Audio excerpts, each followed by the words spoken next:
Tucker Carlson, a face that has been a prominent fixture on this broadcast, has now once again reared his ugly face. I don't know.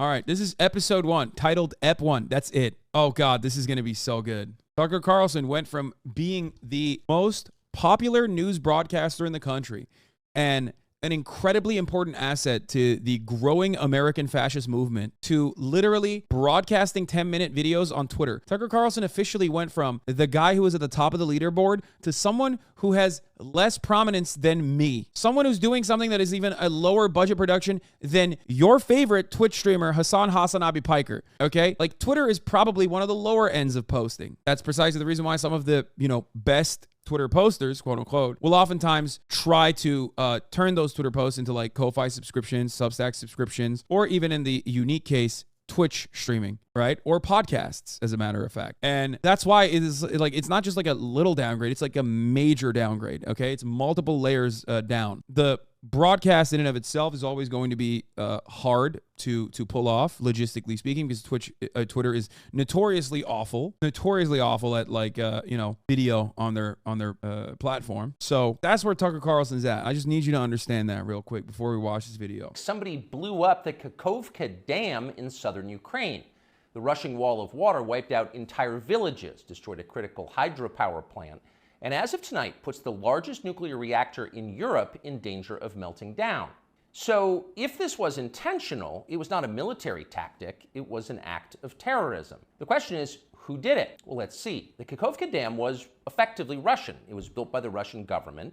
It currently sits in Russian-controlled territory. The dam's reservoir supplies water to Crimea, which has been, for the last 240 years, home of the Russian Black Sea Fleet. Blowing up the dam may be bad for Ukraine, but it hurts Russia more. And for precisely that reason, the Ukrainian government has considered destroying it. In December, the Washington Post quoted a Ukrainian general saying his men had fired American-made rockets. I'm so glad Tucker Carlson is back to talk about riveting political commentary. What a wonderful utilization for the first episode. Like, who is this for, my man? Like, what do you think? Is he gonna get a fucking RT slot? Like, what's happening? At the dam's floodgate as a test strike. So really, once the facts start coming in, it becomes much less of a mystery what might have happened to the dam. Any fair person would conclude that the Ukrainians probably blew it up, just as you would assume they blew up Nord Stream, the Russian natural gas pipeline, last fall.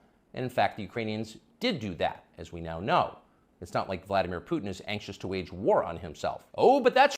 I can't think of anything that's like less relevant to like the American domestic market's interests than fucking woke beer until now. Okay. I covered this entire thing for hours today because, I'm filling 8 fucking hours of content and there's a lot of weird nerds in this community that love when I talk about this shit. But when you're Tucker Carlson, like, I don't understand why your comeback stream or your comeback 10-minute video is almost exclusively on a story that is like interesting for what? Like some of the most relentless fucking nerds. Either they're the NATO nerds, love NATO, and, they're prominent on Twitter, or they're the Russia has done nothing wrong. They're actually killing all the Nazis and also simultaneously defending themselves from Western moral decay. Like, these guys are fucking extremely online and also completely insane. Okay, like on both sides. I don't really understand why he's why he's covering the story at all. But what's the difference? He gets views either way. What are you doing with your views? Is there an ideological purpose for why Tucker Carlson cuts commentary in the way that he does? Certainly. I think there's definitely that. He is a WASP nationalist, so it could have been about that. That's where you're wrong, Mr. and Mrs. Cable News consumer.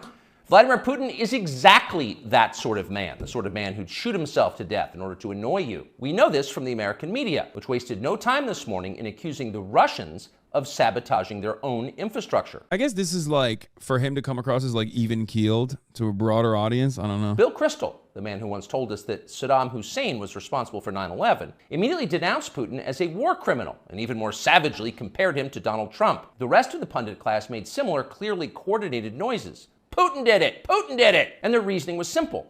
Putin is evil, and evil people do evil things purely... It's so funny, like, the anti-war right is, like, not a real constituency and, like, is not even actually anti-war, okay? The anti-war right is never anti-war.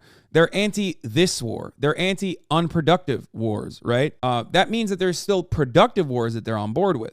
So just never forget that. And ultimately, the military-industrial complex basically runs the show in this goddamn country, okay? That's why, year over year, the discretionary funds given to the military continues to increase. That's why even when we had this debt ceiling conversation, which was totally fucking made up to begin with and never should have happened, neither party even touched the discretionary spending, and actually we're perfectly on board with increasing it. When you consider all of that, and then you come to the conclusion, or rather the recognition, that no Republican person or president or politician is ever going to actually be legitimately anti-war, and Democrats certainly are also no longer anti-war. They don't even claim to be anti-war like they used to back in the day, at least. You realize that you're talking to no one. You're not going to make any changes in the way that American politics works. Maybe you're talking to a broader audience, I guess, of people who are like, yeah, this doesn't make sense. Why are we doing this? But you're not necessarily doing anything that is going to change policy in the way that you had the capacity to do so when you were Tucker Carlson on Fox News. For the dark joy of being evil. In this specific case, Putin attacked himself, which is the most evil thing you can do,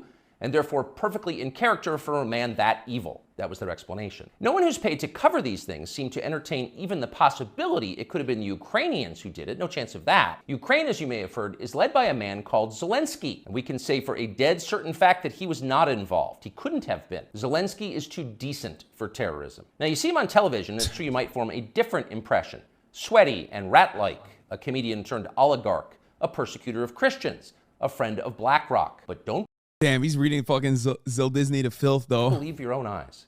Actually, Mr. Zelensky is a very good man. The best, really.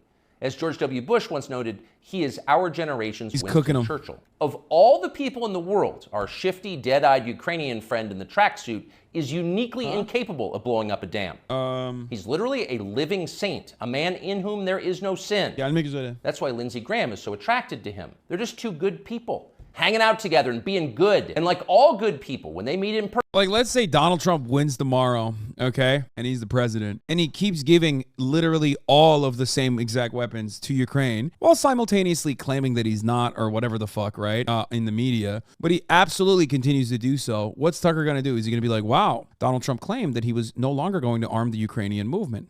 He said that this war needed to come to an end. It seems like he's reneged on that promise. No, you're not going to fucking say that. You're just going to move on to some other shit. You're going to go back to talking about sexy ass M&Ms and how you want to fuck them. Called the Jewish man shifty. He's going full Rush Limbaugh. I think a lot of the times when he says stuff like that, he also called him a rat. A lot of times when Tucker Carlson says stuff like that, it's not necessarily to dog whistle specifically to the 8 Nazis that are going to be like, yeah, I don't like Zelensky because he's Jewish. It's more so that liberals will pick it up, and then they will make a news story out of it, and then you can galvanize your base. I think he's doing that deliberately, baiting people to cover it and say, look how Tucker Carlson is anti-Semitic, so that he can turn around, which, by the way, I think he is, for the record. I do think Tucker Carlson is anti-Semitic. I mean, he's a fucking fascist. But I do think he's baiting people to cover it and have the ADL, which is an unpopular organization in general outside of liberal circles, to literally fucking go and say, whoa, what the fuck? Why are you doing this? Just so that he can get more prominence. It's reaction baiting. They spend a lot of time talking about killing people and laughing like friends do. Here's the pair last week. Free or die. Free or die. Now you are free. Yes. And we will be. And the Russians are dying. It's the best money we've ever spent. Thank you so much. No, it's... The Russians are dying. It's the best money we've ever spent, Graham says. A smile spreads across his thin, quivering lips as he forms the words. He looks like a starving man contemplating a breakfast buffet. The aroma of death has aroused Lindsey Graham. Thanks so much, replies Zelensky. He feels the same way. This would have fucking banged on Fox News. Lindsey Graham's team would be calling Tucker to be like, we need to come back on the 7 p.m. slot immediately, 9 p.m. slot, whichever slot he was on. And now it's on Twitter. I don't think that this is actually going to hit in the actual taste markets that it would normally hit if it was on Fox News, which is all the donors, the rich people who all happen to be over the age of 65, and just in general, the taste clusters, exactly. That's who they fucking care about. See, there's nothing dark here. Just two middle-aged guys celebrating the killing of a population. They don't seem like the kind of people who'd enjoy flooding villages or starting a famine. And in any case, who cares if they are? It's really not your business. Your job is to support Ukraine. Watch Nikki Haley, a Republican candidate for president, explain this principle on CNN. A win for Ukraine is a win for all of us. And for them to sit there and say that this is a territorial dispute, that's just not the case. To say that we should stay neutral, it is in the best interest of America. It's in the best interest of our national security for Ukraine to win. We have to see this through. We have to finish it. See? It's very... Anytime I see dudes like this take this stance, I legitimately, like, I kind of find myself considering the blue and on commentary on matters such as this one, where they're like clearly they're doing this because they're in the pocket of Russia, you know, that kind of thing. Like, because it doesn't really make any sense. It literally does not make any sense. It doesn't make sense for Trump to be like, oh, I'm anti-war. I guess like maybe there's an audience for it. You know what I mean? You look like you can personally point to war as a product of like the American liberal wing, and that you don't want it. I guess there's that.